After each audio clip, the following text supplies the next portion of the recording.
தம் கிருபை பெரிதல்லோ என் ஜீவனிலும் அதே இம்மட்டும் காத்ததுவே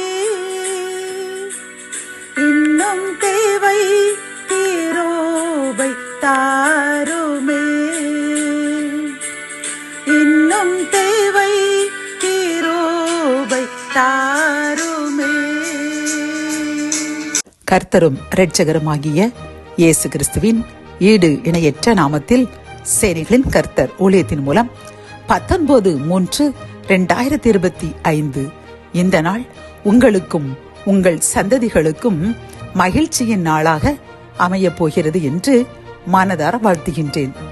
இன்று நாம் அறியவிருக்கும் கிருபையின் வார்த்தைகள் சங்கீதம் 84:6. அழுகையின் பள்ளத்தாக்கை உருவ நடந்து அதை நீருற்றாக்கிக் கொள்ளுகிறார்கள், மழையும் குளங்களை நிரப்பும். கத்தோலிக்க வேதாகமம் இவ்வாறு கூறுகின்றது. வறண்ட பள்ளத்தாக்கை அவர்கள் கடந்து செல்கையில் அது நீரூற்றுகள் உள்ள இடமாக மாறுகின்றது. முதல் பருவமழை அதனை நீர்நிலைகள் நிறைந்த இடமாக்கும் என்கின்றது.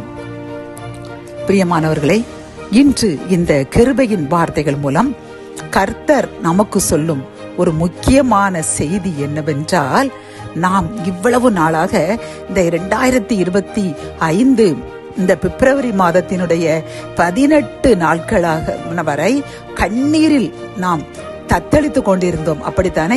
நிறைய பேர் அப்படித்தான் கூறுகின்றார்கள். இந்த 2025 ஆண்டு ஆரம்பத்தில் இருந்தே நான் ஒரே கண்ணீர் தான், என்னுடைய கண்ணீர் ஆண்டோடைய துருத்தியை கூட நிரப்பி இருக்கும் என்று நிறைய பேர் கண் கலங்கி கூறுவதை நாம் கேட்கின்ற பிரியமானவர்களே, இப்படி கண் கலங்கி கண்ணீரால் உங்களுடைய படுக்கையை நினைத்து உங்களுடைய முகத்தை நினைத்து காணப்படுகின்ற உங்களை பார்த்து கர்த்தர் கூறுகின்றார், உங்களுடைய அழுகையின் பள்ளத்தாக்கை நான் நீரூற்றாக மாற்றப் போகின்றேன். நீங்கள் அழுது அழுது மன்றாடின அந்த காரியத்தில் உங்களுக்கு வெற்றியை தந்து நீரூற்று எப்படி சுரந்து கொண்டே வருகின்றதோ, அது சுவையான நீராக இருந்து பிறருக்கு பயன் தருகின்றதோ, அதை போன்று உங்களையும் நீரூற்றாக மாற்றப் போகின்றேன்.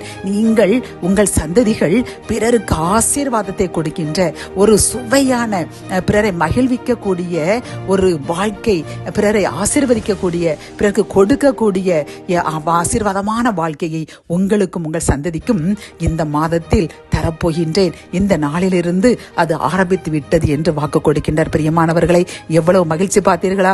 நம் அழுகையின் பலன் வந்து விட்டது. ஆகவே கவலையை விடுங்கள், இறைவனுக்கு நன்றி கூறுங்கள். இறைவன் நம்முடைய அழுகையை மாற்றி ஒரு சுவையான நீரூற்றாக மாற்றப் போகின்றார். அந்த நீரூற்றில் இருந்து நாம் நீரை மொண்டு உலகில் உள்ள பல்வேறு மக்களுக்கு கஷ்டப்படுகின்ற, வறுமையில் வாடுகின்ற, ஆறுதலற்று காணப்படுகின்ற, நம்மை போல கண்ணீர் வடித்துக் கொண்டுகின்ற மக்களுக்கு நாம் ஆசீர்வதிக்கப்பட்ட ஒரு நீரூற்றாக வாழ்வோம். கர்த்தர் இந்த வாக்குத்தத்தத்தை இன்றே நிறைவேற்றிவிட்டார். ஜெபம். என் அன்பு தகப்பனே, இந்த கிருபையின் வார்த்தைக்காக நன்றியப்பா. இந்த செய்தியை கேட்டுக்கொண்டு நாங்கள் 2025 ஆண்டு ஆரம்பத்திலிருந்தே கண்ணீரில் வாழ்ந்து கொண்டிருக்கின்றோம். எங்களுக்கு என்று மகிழ்ச்சி வரும் என்று கலங்கிக் கொண்டிருந்த எங்களுக்கு நீர் தந்த இந்த அருமையான வாக்குத்தத்தத்திற்காக நன்றியப்பா. எங்கள் அழுகையின் பள்ளத்தாக்கை நீரூற்றாக மாற்றப் போகின்றேன். அது மழை பெய்யும் பொழுது எப்படி குளங்கள் நிரம்புகின்றதோ அதே போன்று எங்களையும் எங்கள் சந்ததியையும் நீர் ஆசீர்வதித்து எங்கள் கண்ணீரை கழிப்பாக்கி நாங்கள் பிறருக்கு கொடுக்கக்கூடிய அளவிற்கு ஆசீர்வதிக்கப் போகிறேன் என்று கூறின இந்த வாக்குத்தத்தத்தின் செய்திக்காக கோடி நன்றியப்பா. என்னுடன் சேர்ந்து யாரெல்லாம் அந்த செய்தியை கேட்டு கர்த்தர் என் கண்ணீரை மாற்ற போகிறதுக்காக நன்றி என்று நன்றி கூறுகிறார்களோ, எங்கள் ஒவ்வொருவரையும் ஆசீர்வதிங்க, செழிப்பான நீரூற்றாக மாற்றுங்க. மீட்பர் இயேசுவின் மூலம் ஜெபம் கேளும் நல்ல தகப்பனே, ஆமேன்.